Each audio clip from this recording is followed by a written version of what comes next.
नमस्कार दोस्तों, पिछले 20 साल से बिहार के मुख्यमंत्री नीतीश कुमार जी को अब ये मान लेना चाहिए कि बिहार की जो बदहाली है उनका जिम्मेवार आप खुद हैं। मैं ऐसा क्यों बोल रहा हूँ, वीडियो में हम लोग आगे बात करेंगे। अगर आप इससे पिछले वीडियो को नहीं देखे हैं ये वीडियो को, तो आप इस वीडियो को देख लीजिएगा, क्योंकि उसी का ये सेकेंड पार्ट है। आते हैं नीतीश कुमार जी पे। नीतीश कुमार जी को सरकार में क्यों लाया गया?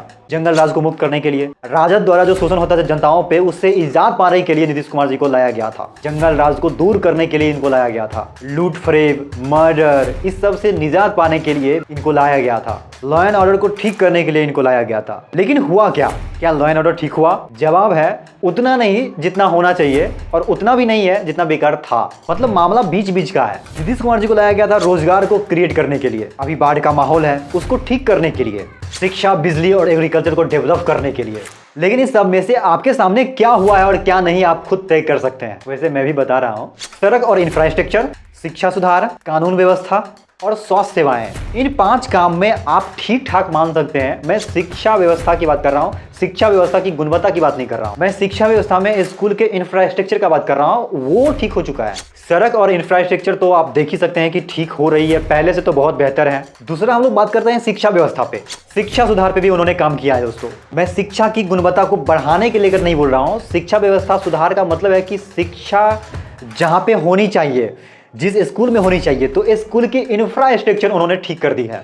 सब जगह तो नहीं हुआ है, लेकिन मोस्टली जगह पे ठीक हो गई है। पहले स्कूल में स्टूडेंट की उपलब्धि बहुत कम होती थी, अभी वो संख्या जो है वो काफ़ी बेहतर हुई है पहले के मुताबिक। बहुत बेहतर नहीं हुई है, मैं बोल रहा हूँ पहले के मुताबिक। जो भी मैं कुछ भी बता रहा हूँ वो मैं पहले से कंपेयर करके बता रहा हूँ। बिहार की शिक्षा व्यवस्था को ठीक करने के लिए बिहार सरकार द्वारा क्या कदम लिए गए हैं उस पर बात करते हैं। हालांकि कदम ही उठाए गए हैं, कुछ दिख नहीं रहा है। पहला, सर्व शिक्षा अभियान। इस शिक्षा के अनुसार 6 वर्ष से 14 वर्ष की उम्र के बच्चों को निःशुल्क शिक्षा दिया जाएगा। दूसरा है मिड डे मील योजना। इस योजना के तहत सरकारी स्कूल के बच्चों को पोषक भोजन दिए जाएंगे फ्री में। हालांकि भोजन या पोषक के तौर पर जो खिलाया जाता है वो पोषण नहीं कुछ और होता है, गंदी स्थिति है इसकी भी। तीसरा है साइकिल योजना। जो बच्चे हाई स्कूल में जाते हैं उसे साइकिल दिए जाते हैं इसमें। चौथा है शिक्षा प्रशिक्षण। वो जो टीचर जो मीटिंग करते रहते हैं, खेलते रहते हैं, मीटिंग वही कीजिए मीटिंग, खेलिए मीटिंग, करते रहिए मीटिंग, आल हुआ आप मीटिंग। और 5वां है डिजिटल शिक्षा। हालांकि क्लास के टाइम पे बिजली नहीं आती है, चलो वो तो सरकार की बातें होगी। हम लोग क्या कर सकते हैं इसमें, आइए वो भी देखते हैं। समाज को जागरूक कर सकते हैं कि शिक्षा कितना इंपॉर्टेंट है, और हम लोग खुद पढ़ा सकते हैं अपने से छोटे को फ्री में।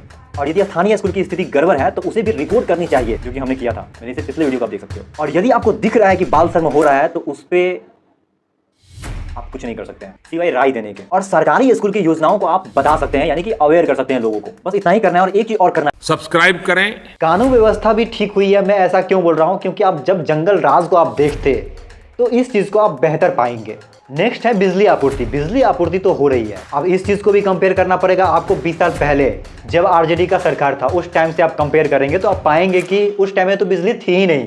तो अभी अगर आप 8 घंटा या 10 घंटा या 12 घंटा देख पा रहे हैं बिजली, तो वो उपलब्धि के रूप में मैं एक तरह से देखना चाहता हूँ उस चीज़ को। और लास्टली बात करते हैं स्वास्थ्य का। फिर इस चीज़ को आपको 20 साल पहले जाके देखना पड़ेगा कि 20 साल पहले स्वास्थ्य की जो प्रक्रियाएं थी वो कैसी थी, और उससे आप कंपेयर करेंगे तो बेहतर पाएंगे। और यही चीज़ अगर आप दिल्ली से या कोई और जगह से कंपेयर करेंगे तो आप निराशा हाथ लगेगी आपको। तो ये जितने भी काम हैं इसमें आप 3 या 5 आउट ऑफ 10 दे सकते हैं। 7 या 9 तो नहीं दे सकते हैं, क्योंकि बहुत बेहतर काम करने के बावजूद भी वो पहले से बेहतर है, लेकिन औरों से बेहतर नहीं है, औरों स्टेट से बेहतर नहीं है। तो चलो इसमें हम लोग देते हैं 5 आउट ऑफ 10। आधा आधा काम उन्होंने किया है। अब कुछ ऐसे टॉपिक हैं जिस पे उन्होंने काम किया ही नहीं है। करना चाहते थे कि नहीं करना चाहते थे, इस पे हम लोग नहीं जाएंगे, बट हम लोग के सामने में वो नहीं दिख रही हैं। नंबर 1, रोजगार देना। शिक्षा बहाली से वो मानते तो हैं कि रोजगार उन्होंने दे दिया है, लेकिन ऐसे ऐसे लोगों को भर्ती किया है जो पढ़ाने के लायक ही नहीं है। शिक्षा की कैसी व्यवस्था है, इस चीज को मैंने इस वीडियो में बताया है, आप जाके इसको भी देख सकते हैं, लिंक डिस्क्रिप्शन में दे दूंगा। बिहार में अभी बाढ़ की स्थिति है, अभी आप देखेंगे तो बाढ़ की स्थिति पहले जैसी ही है, यानी कि उस पर कुछ भी काम नहीं किया गया है। अपने स्तर पे वो बताएंगे कि उन्होंने काम किया है, बट हम लोग को नहीं दिख रहा है कि उन्होंने काम किया है। गांव बने टापू, ये हाल है बिहार के। बिहार में हर साल की तरह इस साल भी बाढ़ का विकराल रूप दिखना शुरू हो चुका है। कोसी नदी पर बीरपुर बैराज से 6.61 लाख क्यूसेक पानी छोड़ा गया है। नेक्स्ट है शिक्षा की गुणवत्ता। शिक्षा के इंफ्रास्ट्रक्चर तो उन्होंने ठीक कर दिया, लेकिन शिक्षा केवल इंफ्रास्ट्रक्चर से नहीं होता है। इंफ्रास्ट्रक्चर होना चाहिए, अच्छी बात है, लेकिन शिक्षा की जो व्यवस्था है लोगों को एजुकेट करने के लिए जो ज़रूरतें हैं वो केवल इंफ्रास्ट्रक्चर नहीं होना चाहिए। इंफ्रास्ट्रक्चर के साथ साथ बहुत अच्छे टीचर होते तो क्या ही बात होता। टीचर बहुत अच्छे नहीं हैं, जो अच्छे टीचर हैं भी वो भी इस परिस्थिति में, इस व्यवस्था में आके पढ़ाना नहीं चाहते हैं, क्योंकि जब आपको बैठे बैठाए सैलरी मिल रही है तो आपको मेहनत करने की क्या ज़रूरत है, ऐसा मानने वाले नहीं पढ़ा रहे हैं। चौथा है माइग्रेशन। बिहार छोड़ के बहुत सारे लोग पलायन कर रहे हैं दूसरे स्टेट में कामों को लेकर के या पढ़ाई को लेकर के। ऐसा क्यों कर पा रहे हैं? क्योंकि पढ़ाई यहाँ का अच्छा नहीं है, यहाँ पे रोज़गार नहीं है। इस चीज़ के लिए पलायन पे भी मुझे नहीं लगता ऐसा कि उन्होंने काम किया है। अगर काम करते तो फिर दिखता ग्राउंड पे।